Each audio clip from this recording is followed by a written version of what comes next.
Hi, and welcome to the Glean Vlogcast.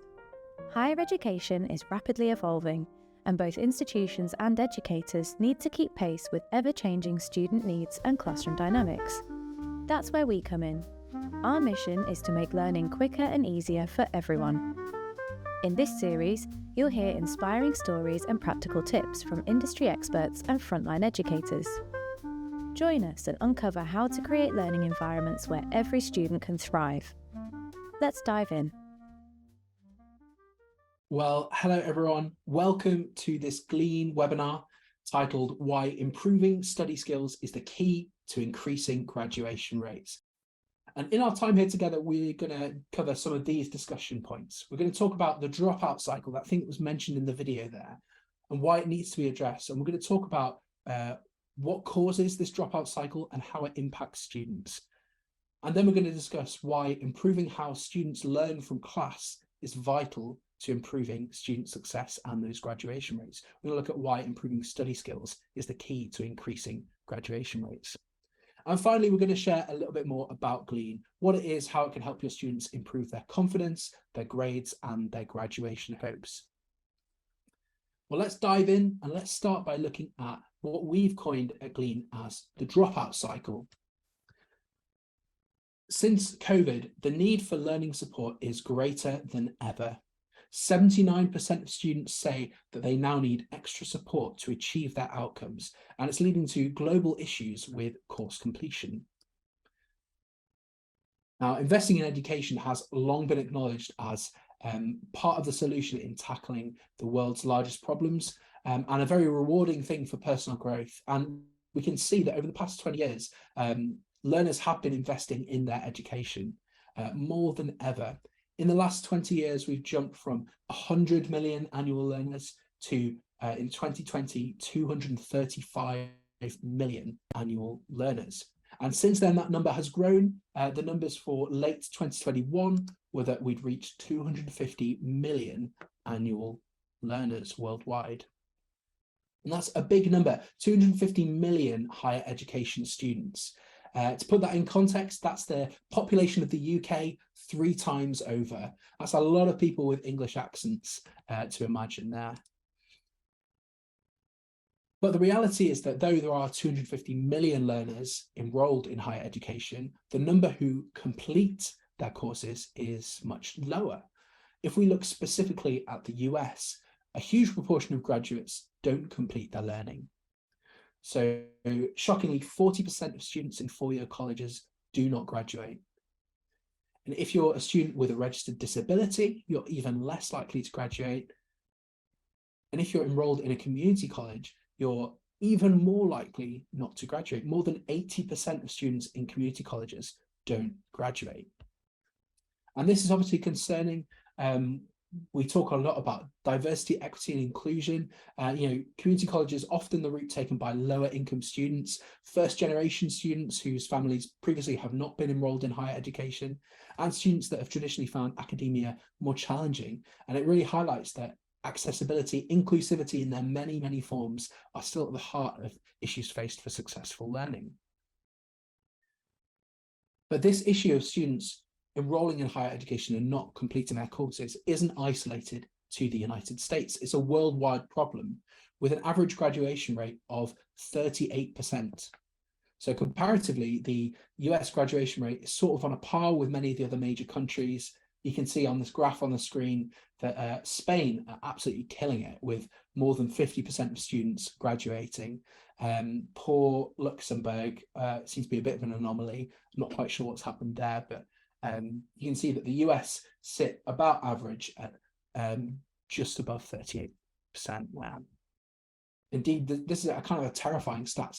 45% of students who drop out do so because of what they learn about their academic performance in their first 2 years of college.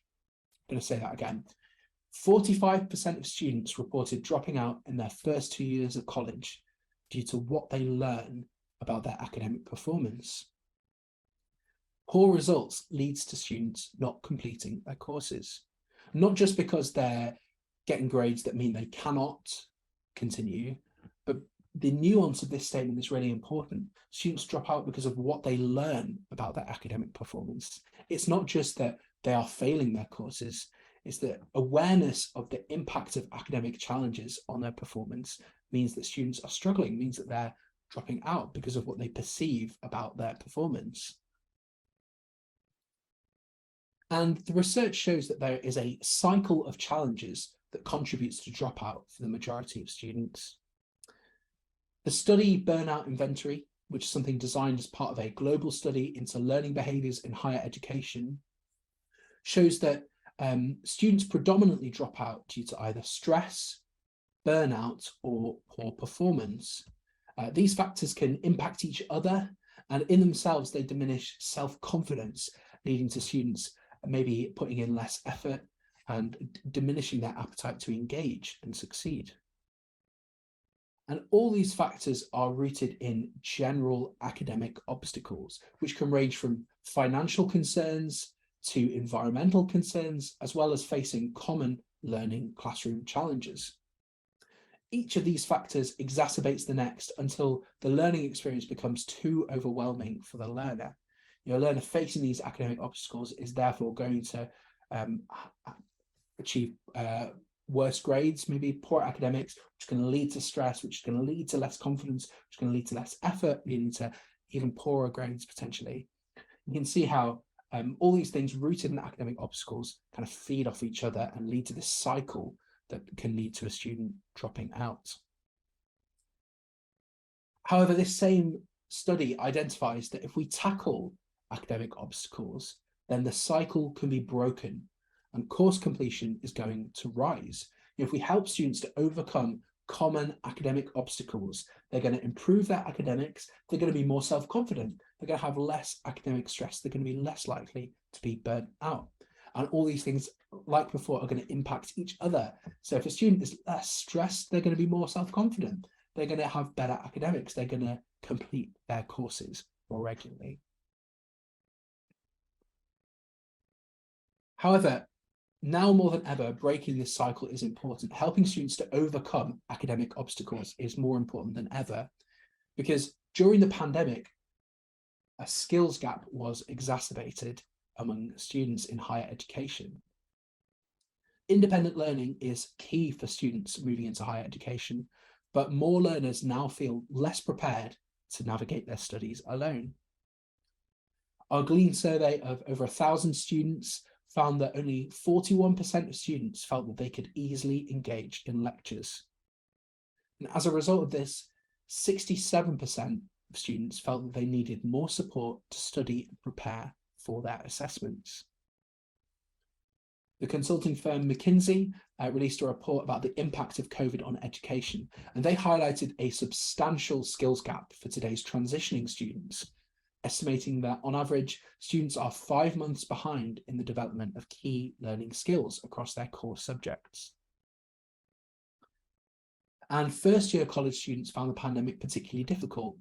In a survey run by Active Minds, they surveyed over 2,000 freshman students, and they found that 79% of students believed they needed additional support to be able to achieve their grades. What we're seeing here is that students are lacking the skills they need to survive in a lecture-based, independent learning-based environment. They're not getting those skills from school. They're arriving at university, at college, without those skills. Now, I've just thrown a bunch of numbers up on screen, and I know it's really easy to get lost in statistics, which is why I always like to personally return to the voice of a learner to hear from a student. And this is Marissa. Marissa is a doctoral student at the University of Illinois at Urbana-Champaign, and she took part in some research that we ran recently. Marissa talked about the emotional impact of not feeling like her brain was fast or effective enough. Talked about how academic obstacles led to diminished self-confidence. And this lack of self-confidence affected her performance, which in turn led to her consider dropping out of her program. This is what she had to say. I was starting to think I wasn't going to make it as an academic. My brain just wasn't as fast and effective as it needed to be in order to succeed in this fast-paced, competitive environment. I really considered dropping out of my program. I was told it doesn't say you're suited for a research-based career. So we can see here, academic obstacles diminishing self-confidence, diminishing performance, leading to her seriously considering dropping out. So all this leads me on to how we might break the dropout cycle, how we might improve graduation rates, how we might help students to overcome those academic obstacles. And we at Glean believe that improving how students study from class is the deal breaker here. This is the thing that's really going to help shift that number of students who are considering dropping out because of poor academic performance. Marissa, in that quote, spoke about learning challenges, and this was the case for a huge number of the students that took part in our research. And we at Glean have identified 4 common learning problems that all students face in class. All of the students who responded to the survey, they kind of fell into at least one of these buckets of things that students might struggle with in class. Number 1, attention and concentration. This is something we can all struggle with, depending on how well we slept, what's going on in our personal lives, or dare I say it, how engaging our professors are. Students with mental health issues can easily struggle with this, especially. So common learning problem number 1, attention and concentration. And then common learning problems 2 and 3, information processing and cognitive overload, and organization and executive functioning. A student for whom English is a second language, for example, can have these kind of information processing difficulties, really struggling in class, or a student juggling multiple responsibilities at home and in their studies, they can often struggle with cognitive overload and organization. It's easy to see how students, especially new students at college, first-year students, transitioning students, might struggle with these common classroom learning issues. And the 4th common learning problem is knowing how to study. This can be a real learning blocker. If a student doesn't know how to learn from class teaching, they don't know how to study in a lecture-based learning environment, this is going to be a real challenge for them. It's certainly an issue for first-year and transitioning students, but indeed, as we've seen, there's a real skills gap at the moment for students in higher education. Often colleges, universities will run these kind of transition programs with study skills classes about how to learn from lectures, how to study independently, how to research independently, how to take notes in class. These are really key skills that students aren't having in their back pocket when they arrive at higher education.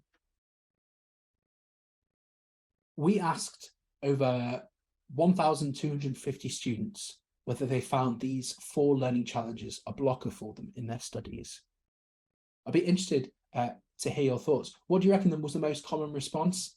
I'd love you to type in the chat, let me know which of these 4 learning challenges do you reckon is the most common, the thing that students most commonly find difficult.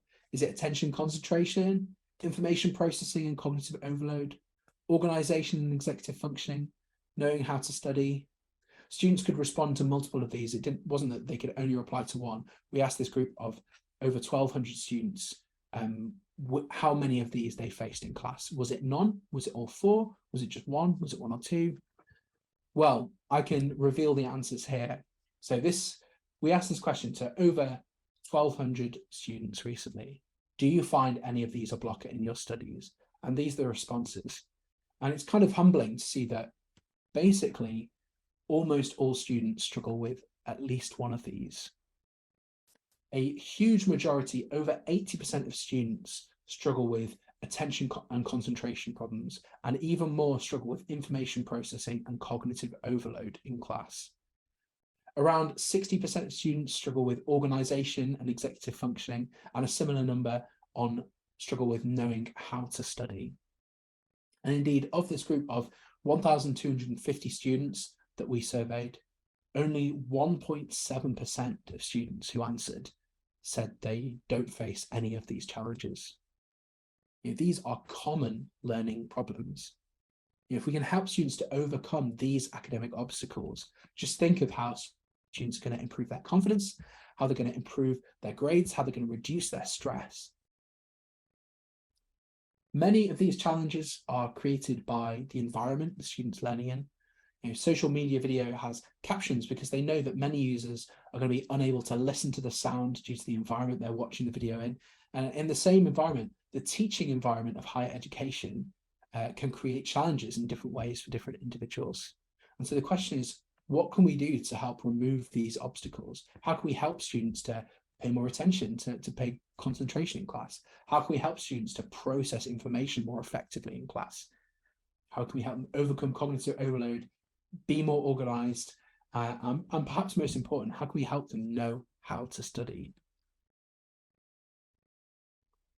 We looked at Marissa earlier, but I actually deleted a couple of important parts of her response to our research. Marissa said that she struggled with common learning challenges. She couldn't process effectively. You see that second line, my brain just wasn't fast and effective as it needed to be. It was leading her to consider dropping out until, the quote said, until I realized how to learn with Glean. I went from C's to A's. I went from being told it doesn't seem I'm suited for a research-based career to getting funding for my dissertation research. Marissa has gone from getting C's to A's in just one semester, resulting in improved academic outcomes. She's improved her grades, she's improved her confidence, her stress levels have dropped, she's decided to stay in college. This is what happens when learners have the tools they need to study effectively from class. And this is because Marissa had a program that helped teach her study skills. We really believe here at Glean that teaching study skills, helping students to overcome these common learning challenges, is the key to unlocking students' potential. We at Glean have spent the last decade or so researching different learning processes and how they relate to class study. For example, existing frameworks like SOAR, SOAR, developed by Dr. Ken Kura, have helped us understand how students can be prompted to think about learning tasks differently. And we at Glean have built a learning process into the Glean product that helps students to overcome these 4 common learning challenges. We call it Cora. Cora is a scaffolded learning process that helps students to learn more effectively from class materials through note-taking and refining of notes, looking back at class material. And this helps support them no matter what environment they're in, learning in person, remotely, etc. In particular, Cora is designed to help learners get the most from multimedia content and overcome common learning challenges that we discussed earlier. We want learners to stop focusing on just what does it look like to take good notes and to start thinking about how to study more effectively from class using note-taking. Cora stands for capture, organize, refine, and apply. And this helps students to apply information effectively as part of their larger learning goals. With Glean, they capture the lecture, they get all the information from the lecture in one place. So that's an audio recording, a transcript of class, the slides from class, their notes all in one place. Then students can organize their notes, get everything together in one place, make sure they've made a note of any tasks they need to do off the back of class, make sure that they've got their notes organized in effective folders so they can quickly access what they need. And then they refine their notes. Students go back to their notes in Glean, go back to class materials and make sure that they understand everything, make sure that they are able to extract all the relevant information and do additional research and pull it back into their Glean event. So they've got all the information about class, all their learning, everything they need to study from in one place. And finally, they apply their knowledge. They learn from Glean, from their notes, from their class study materials, and they then apply it to their assignments and to their exams. So that is Cora. We're going to go through this in relation to the Glean product in just a second. But we found this Cora process that's built into Glean helps learners to tackle the learning challenges innate in the classroom experience. And we really believe that value for the learner is gained at each stage of this process. But together, it helps to create a learning loop that supports learners to break the dropout cycle. And it's not just a theoretical thing that we think works, it does work. In 4, we did a study of our users to see how Glean and the Cora process affects their learning. And these were the results. 91% of students improved their grades in one semester, addressing this perception of academic performance that can be a real reason for students to drop out. 88% of students found studying less stressful, addressing the impact of burnout. And more importantly, 95% of students believe they better understand how to learn, addressing learners' self-confidence in their ability to complete their course. We've pretty much reached time, so just wanted to reflect that though we've said a lot of positive things about Glean and we've shown you the product, we're not in isolation here and thinking that this is a good thing. I shared some quotes earlier, but here's another student. This is from County College of Morris. The student said, "I was worried coming in as a freshman that taking 4 classes at once would be too overwhelming, but with Glean, I've been able to get straight A's for the first time in years." Well, if you're interested in finding out how your students can access Glean, like I said, book in a call with that link, answer the poll. We want to work together with you to improve learning at your institution. When you work with Glean, what we do is we work with you to get a package that's going to support your students, support your department's goals. You'll get Glean for your students. You'll get administrative tools to manage access easily and check on usage. We really believe in student success analytics as well here at Glean. You'll also get student training to ensure they get the most from Glean. Like Izzy said, there's great help and support within the product, but as well, we will train your students and also your staff, if that's helpful, on how to use the product, how students can get the most from it. We'll also give you a dedicated customer success manager who has a plan to ensure you achieve your goals. They work really closely with you, understand why you're purchasing Glean, what you're interested in, and they'll help you make sure you achieve those goals and get return on your investment. But it's not just students, we also have instructors saying really positive things. Here's an instructor from Fresno City College who says, "Students will pay more attention to your lecture because they're capturing it with Glean. Your instructions aren't lost on students. Students can listen back and process it at a later time." So we've talked about why improving study skills is the key to improving graduation rate. By helping students to overcome common academic obstacles and learning challenges, it's going to help them improve their self-confidence, improve their grades, reduce their stress and anxiety, and get them to a place where they're more likely to stay in college and complete their courses. And we've looked at a little bit at how Glean can help you achieve those goals, how Glean helps students to learn study skills, how that study process is built in to help students achieve their academic dreams. All that remains to be said is thanks so much for being with us. We hope you've enjoyed this webinar. But yeah, for now, have a great rest of the day, and we'll see you on a Glean webinar very soon. Thanks for listening to the Glean Vlogcast. Turn on your notifications and follow us on socials to be the first to know about the next instalment. See you next time.